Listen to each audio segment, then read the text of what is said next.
पूर्व MLC Arvind Kumar early ने आज मीडिया से बात करते हुए बागलकोट और दावनगिरी में उपचुनाव में कांग्रेस जीत का स्वागत करते हुए बागलकोट में भाजपा की जीत पर आपत्ति जताई और कहा कि बंगाल में भाजपा जनादेश नहीं मिला बल्कि यह एक बैकडोर एंट्री है। कैमरामैन पपुराज का कवरेज। निन्ने ನಡೆದ ಬೈ ಎಲೆಕ್ಷನ್ ಕರ್ನಾಟಕದ ಚುನಾವಣೆಯಲ್ಲಿ ಕಾಂಗ್ರೆಸ್ ಪಕ್ಷಕ್ಕೆ ಜಯಬೇರಿಯಾಗಿದೆ। ಎರಡು ಕ್ಷೇತ್ರದಲ್ಲಿ, ಒಂದು ದಾವಣಗೆರೆ, ಇನ್ನೊಂದು ಬಾಗಲಕೋಟೆ। ಯಾಕಾಗಿದೆ ಅಂದ್ರೆ ಕಾಂಗ್ರೆಸ್ಸಿನ ಒಂದು ಸಿದ್ದರಾಮಯ್ಯ ನೇತೃತ್ವದ ಒಂದು ರಾಜ್ಯ ಸರ್ಕಾರ 5 ಗ್ಯಾರಂಟಿಗಳ ಏನು ಜನರಿಗೆ ನೀಡಿದೆ, ಆ ಒಂದು ಹಿನ್ನೆಲೆಯಲ್ಲಿ ಜನರು ಇವರ ಆಡಳಿತನ, ನಮ್ಮ ಕಾಂಗ್ರೆಸ್ ಪಕ್ಷದ ಆಡಳಿತನ ಒಪ್ಪಿಕೊಂಡು ಒಳ್ಳೆ ಜಯಬೇರಿಯನ್ನು ನೀಡಿದ್ದಾರೆ ನಮಗೆ। ಅದಕ್ಕೆ ಬಾಗಲಕೋಟ್ ಮತ್ತು ದಾವಣಗೆರೆಯ ಮತದಾರ ಬಾಂಧವರಿಗೆ ನಾನು ತುಂಬ ಹೃದಯದ ಅಭಿನಂದನೆ ಸಲ್ಲಿಸ್ತೀನಿ। ಅದೇ ರೀತಿ ನಮ್ಮ ಎಲ್ಲ ಕಾಂಗ್ರೆಸ್ಸಿನ ನಾಯಕರು ಒಗ್ಗೂಡಿ ಯಾವುದೇ ಮತಭೇದ ಇಲ್ಲದೇ ಒಂದು ನಮ್ಮದೇ ಎಲೆಕ್ಷನ್ ಅನ್ನೋ ಒಂದು ರೀತಿಯಲ್ಲಿ ಮಾಡಿ ಇನ್ನು ಗೆಲುವು ತಂದು ಕೊಟ್ಟಿದ್ದಾರೆ। ಅವರಿಗೆ ಕೂಡ ನಾನು ತುಂಬ ಹೃದಯದ ಅಭಿನಂದನೆ ಸಲ್ಲಿಸ್ತೀನಿ। ಅದೇ ರೀತಿ ಕೇರಳದಲ್ಲಿ ನಮ್ಮ UDF ಇನ್ನು ಕಾಂಗ್ರೆಸ್ ನೇತೃತ್ವದ ಒಂದು ಅಲಯನ್ಸ್ ಪಕ್ಷ ಇದೆ, ಅದು ಗೆದ್ದಿದ್ದಕ್ಕಾಗಿ ನಾನು ಕೇರಳದ ರಾಜ್ಯದ ಎಲ್ಲ ಮಹಾನ್ ಮತದಾರರಿಗೆ ನಾನು ತುಂಬ ಹೃದಯದ ಅಭಿನಂದನೆ ಸಲ್ಲಿಸ್ತೀನಿ। ಈಗ ನಾನು ನಿನ್ನೆ ಬೀದರ್ ಜಿಲ್ಲೆಯ ಜಿಲ್ಲಾ BJP ಅಧ್ಯಕ್ಷರ ಒಂದು ಇದಕ್ಕೆ ಕೇಳಿದೆ, ಮೋದಿಯವರ ನೇತೃತ್ವದಲ್ಲಿ ಅವರು ಒಳ್ಳೆಯ ಆಡಳಿತದ ಹಿನ್ನೆಲೆಯಲ್ಲಿ ಪಶ್ಚಿಮ ಬಂಗಾಳ ಗೆದ್ದಿದ್ದೀವಿ ಅಂತ ಹೇಳಿದರು। ಇದು ಮೋದಿಯವರ, ಅಮಿತ್ ಶಾ ಅವರ BJP ಗೆಲುವಲ್ಲ, ಇದು ಗೆಲುವು ಬರೀ ಆಗಿದ್ದ ಗೆಲುವು ಚುನಾವಣಾ ಆಯೋಗ ಆಗಿರ್ತದೆ।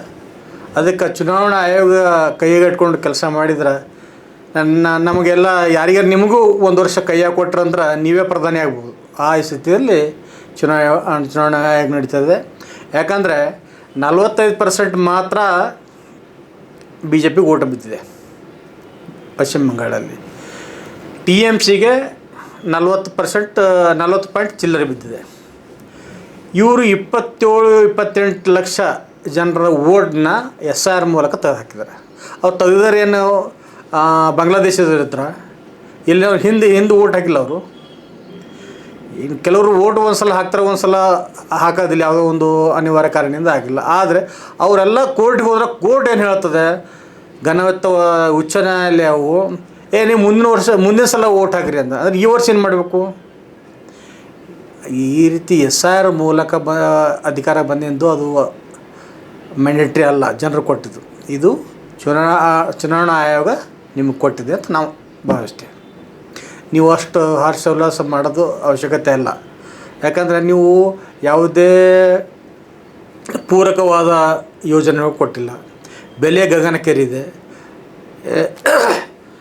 ಯಾವುದು ಪೆಟ್ರೋಲ್ ನೋಡಿರಿ, ಡೀಸೆಲ್ ನೋಡಿರಿ, ದಿನದ ಯಾವುದು ಇದಾಗಲಿ ರೇಟ್ಸ್ಗಳಲ್ಲಿ ಗಗನಕ್ಕೇರಿವೆ। ಅದು ಯಾರಿಗೆ ಗ್ಯಾಸಿನ ರೇಟು, ಈಗ ಮೊನ್ನೆ ಗ್ಯಾಸ್ ಎಲೆಕ್ಷನ್ ಪಂಚರಾಜ್ಯದ ಎಲೆಕ್ಷನ್ ಮುಗಿಗೆ 989 ರೂಪಾಯಿ ಒಂದು ಸಲ ಏರಿಸಿದ್ರು, 4,000 ಮಾಡಿದರು ಕಮರ್ಷಿಯಲ್ಗೆ। ಅಂದರೆ ಹೋಟೆಲ್ಗಳಲ್ಲಿ ಹೆಂಗೆ ನಡಿಬೇಕು, ಉದ್ಯಮ ಏನು ಬಂದ್ ಮಾಡಬೇಕಾ ಏನು? ಅದರಿಂದ ಹೋಟೆಲ್ ಉದ್ಯಮ್ಯಾಗ ಡಿಪೆಂಡ್ ಆಗಿರೋ ಜನಗಳು ಊಟ ಮಾಡೋಕ್ಕಾಗಲಿ, ಯಾವುದಾದ್ರು ನಾಷ್ಟ ಮಾಡೋಕ್ಕಾಗಲಿ ದುಬಾರಿ ರೀತಿಯಲ್ಲಿ ಸಿಗ್ತದೆ, ಅಂದರೆ ಕಾಸ್ಟ್ಲಿ ಸಿಗ್ತದೆ। ಆ ಕಾಸ್ಟ್ಲಿ ಸಿಕ್ಕಾಗ ಅಲ್ಲಿ ಜನರಿಗೆ ಮ್ಯಾಗೆ ಅದು ಬೀಳೋದು ಯಾವ ಜನರ ಮೇಲೆ ಹೊಡ್ತಾ ಬೀಳ್ತದಲ್ಲ। ಇಂಥದ್ದೆಲ್ಲ ಮಾಡಿ ನಾವು ವಿಜಯ ಮಾಡಿದ್ದೀವಿ, ಅಲ್ಲಿ ಚುನಾವಣೆ ಕೈಯಾಗಿ ಇಟ್ಕೊಂಡು ನಾವು ಗೆಲುವು ಸಾಧಿಸಿವಿ ಅಂದರೆ ಅದು ಸಾಧನೆ ಅಲ್ಲ, ನಿಮ್ಮದು ಬ್ಯಾಕ್ಡೋರ್ ಎಂಟ್ರಿ ಅಂತಾರಲ್ಲ, ಅದು ಕಪಟ ನೀತಿಯಿಂದ ಬಂದಿದ್ದು, ಅಧಿಕಾರಕ್ಕೆ ಬಂದಿದ್ದು ಅಧಿಕಾರ ಅನ್ನಲ್ಲ ಅಂತ ನಾನು ಅಂತೀನಿ। कर्नाटक में तो जो बाई इलेक्शन हो गए बागलकोट और दावणगेरे, क्या आपको लगता है कहीं ना कहीं माइनॉरिटी वोटर्स का असर है सर, जो लीड कम हुई?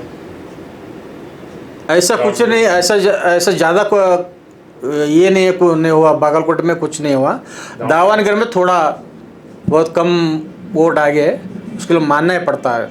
लगता है कहीं ना कहीं माइनॉरिटी का असर है। थोड़ा इफेक्ट हुआ नहीं बोल के नहीं, अभी ज़्यादा लीड आता था लेकिन थोड़ा कम हो गया लीड। सर और एक कल एक इन्होंने बयान दिए बीजेपी प्रेसिडेंट सुमन पटेल, यहाँ पे एसआई यहाँ पे भी करने वाले हैं उनके कर्नाटक में, इसके बारे में देखिए वो एसआई करने के वक्त हम भी कोशिश कर रहे हैं कैसा उसको डट के मुकाबला करे, वो सोच रहे हैं। लेकिन एसआई उन्होंने जब इलेक्शन कमीशन उनके हाथ में है तो वो कैसा भी कर सकते हैं, लेकिन हम उसका रोकने का कोशिश करेंगे। जो ओरिजिनल है कि वो होता क्यों नहीं, जो वोटर नहीं है उसको निकाले तो हमारा कोई ऑब्जेक्शन नहीं है, हम खुद हम बोलते हैं कि तो निकालो बोल के। लेकिन जो वोटर कांग्रेस को वोट देने वाले हैं या दूसरे पार्टी को देने वाले, बीजेपी हट के देने वाले हैं, वो वोटर उसको तो कट करेंगे तो बहुत मुश्किल होता। ये प्रजाप्रभुत्व का किल करने का है, डेमोक्रेसी किलिंग करने का ये जो काम कर रहे हैं अमित शाह मोदी जी, ये गलत है। मैं इसके लिए खंडन करता हूँ। सर जो बंगाल में रिजल्ट आया, क्या आपको लगता है कहीं ना कहीं एसआई का इफेक्ट है? बिल्कुल 27 लाख वोटर कटे। वो 27 लाख वोटर में एक तो बताओ आप घुसपैठिया है, बांग्लादेशी है, कोई नहीं बता रहे। जो पश्चिम बंगाल के वही लोगों का तुम जो टीएमसी को आना था, 2000 पार्टी को आना था, वो वोटर से कट करे। 27 लाख मतलब इनको 45% पला, उनको 40% चिल्लर पला। अभी ये 4 चिल्लर वोट तुम कट करे टोटल वोटर में, तो वो वोट अगर तृणमूल कांग्रेस को गिरते या दूसरा पार्टी को, तुम्हारा भी हार होता था ना। वो उससे एसआई का हाथ में रख लेके, इलेक्शन कमीशन एक हाथ में रख लेके, तो आप जीतते तो उसको जीत नहीं बोलते, उसको क्या बोलते हैं, उसको कपट नीति बोलते हैं हमारे कन्नड़ में, वो बोलते हैं। उसके लिए हम ये एसआई करना तो करने दो, हम एसआई करने को तो हम राज्य हैं, उसको कोई हम ये नहीं करें, लेकिन सिस्टम से होना चाहिए। जो हकीकत में है वो होना चाहिए। जो इलीगल काम कर रहे हैं, जो वोटर्स दूसरा बीजेपी हट के जो वोट करते हैं, वो वोटों को कट कर रहे तुम, वो उसको कट करना है तो आप उसको रीज़न दो ना, आप किस लिए कट कर रहे हैं बोल के। रीज़न नहीं दे रहे, कुछ नहीं, कट कर रहे, बस उतना ही। एक फैमिली में एक है बाप दादा का है, बच्चों का नहीं है, तो कैसा होता है ये बहुत गलत काम कर रहे हैं। ये गलत काम नहीं होना क्या हमारा। देश विदेश और स्थानीय समाचारों के लिए चैनल को लाइक, शेयर, सब्सक्राइब जरूर करें।